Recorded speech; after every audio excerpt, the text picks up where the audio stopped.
Бисмилlah, альхамдулиллах, вассалату вассаламу аля расулиллах, ва аля алихи, ва сахбихи, ва нуаля. Амма ба'д. В Восточной Азии есть много бедных стран, где люди живут в хижинах и находятся в тяжелом финансовом положении. Вместе с этим они стараются повсюду наставить так называемых божеств. Так что ты можешь увидеть их в ресторанах и в их домах. Они пользуются большим спросом и продаются в большом количестве. Правда, цены разные. Маленький идол стоит дешевле, чем большой. Большой дороже. Некоторые даже проводят кампании «Купи 2 божеств, а 3-го получи в подарок». Кстати, я сейчас не издеваюсь и не шучу. Это на самом деле так, как я вам описал. Они поклоняются истуканам, которых сами изготавливают, а потом продают. Именно это и происходит. Я ничего от себя не добавил. Когда мы ездили по Камбодже на машине, я часто проезжал мимо храмов. Снаружи я видел, какое удивительное впечатление они производят на людей. Они занимали большие площади земли. Когда ты подъезжаешь к этим храмам и сравниваешь размер собственного тела с этими украшенными громадами, ты чувствуешь, что на их постройку был потрачен не год и не 2. Я решил зайти в один из этих храмов, чтобы осмотреть его изнутри. После того, как заручился разрешением монаха-смотрителя храма. И этот храм продолжает строиться. Строительство еще не закончилось. Сколько времени заняло строительство этого храма?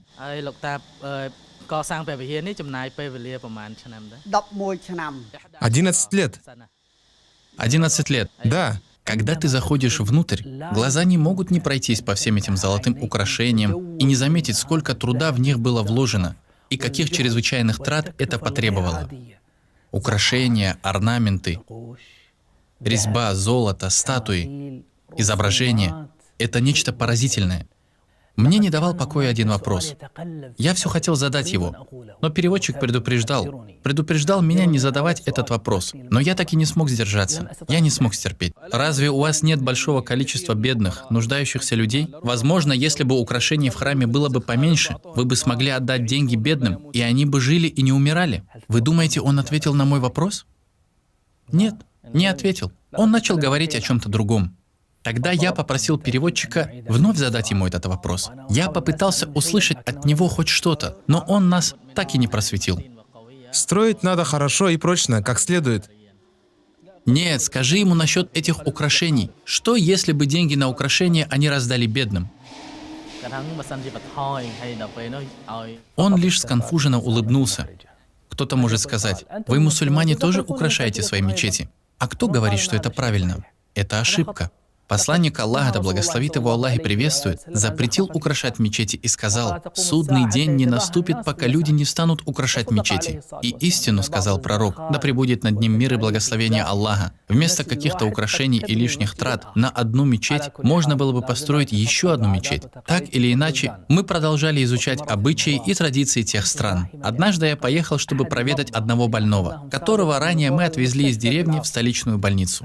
Вдруг мое внимание привлекла еда и благовония, стоящие у дерева. Я спросил у переводчика, что это такое? И он ответил: они просят у деревьев исцелить их больного. То есть они считают, что деревья — это тоже часть божеств. Они подносят им еду, чтобы они исцелили больного. Но еще более удивительным был случай, когда как-то раз мы искали одну отдаленную деревню. Мы ехали на машине и увидели на обочине что-то типа маленького магазина, где стояла группа их божеств. Там люди кормили их лучшей едой и фруктами и просили у них, обращались к ним с мольбами со смиренностью. Я спросил переводчика, что это? Он ответил: это место для божеств. Оно стоит на дороге для тех, кто проходит или проезжает мимо. Тот, кто хочет проехать дальше, платит деньги идолам, подносит им еду и приветствует их, после чего едет дальше. Представь себе, каждый, кто проезжает мимо, делает это. Хотя люди, клянусь Аллахом, нуждаются в этих деньгах и нуждаются в этой еде. Спроси его об этих идолах, слышат ли они его?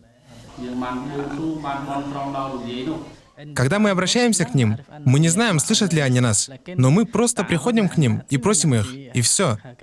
Верит ли он? что есть Бог на небе. Он верит, что есть Бог на небесах. Скажи ему, что раньше мы делали то же, что они делают сейчас, поклонялись идолам, наши предки, и Аллах отправил к нам пророка. Этот пророк сообщил нам, что тот Бог, который на небесах, недоволен, если люди поклоняются кому-либо кроме Него. Такая уж твоя религия, говорит.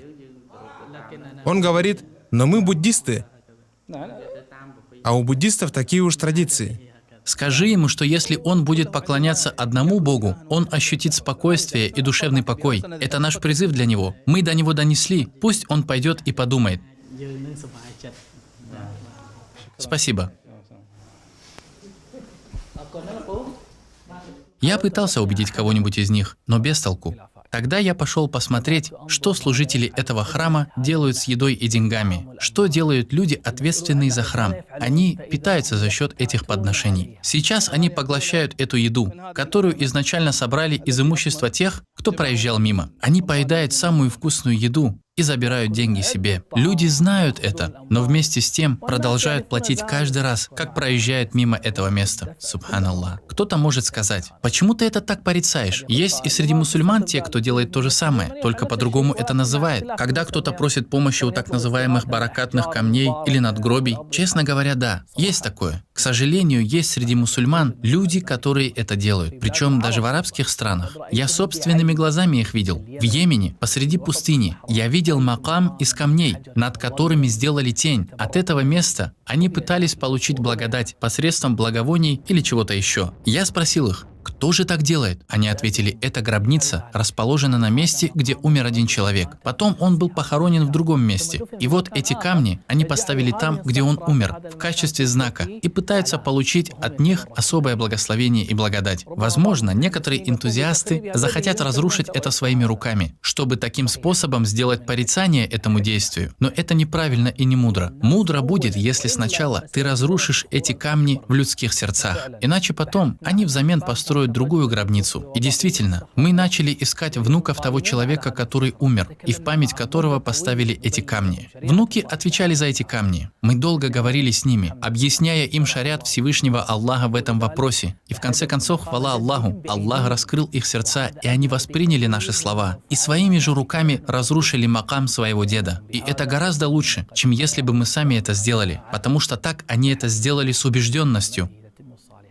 И хвала Аллаху, по милости которого завершаются праведные дела. Хвала Аллаху за то, что Он направил нас к знанию Его, и пречист Он, к поклонению Ему одному, и нет у Него сотоварищей. О Аллах, доверши для нас Твою милость, и сделай нас направляющими на прямой путь и следующими верному руководству.